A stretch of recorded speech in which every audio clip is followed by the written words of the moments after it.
নামাজে সেজদায় চোখ বন্ধ রাখলে কি হতে পারে, কি ঘটতে পারে, কি পরিণতি হতে পারে?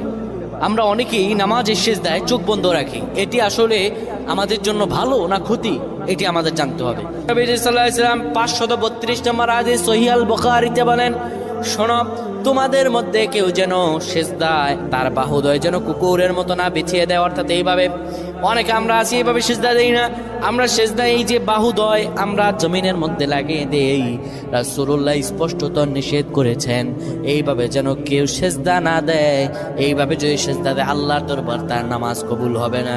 শুধু তাই নয়, রাসূলুল্লাহ সাল্লাল্লাহু আলাইহি সাল্লাম সেজদার মধ্যে গিয়ে চক্ষু বন্ধ করা ঠিক নয়।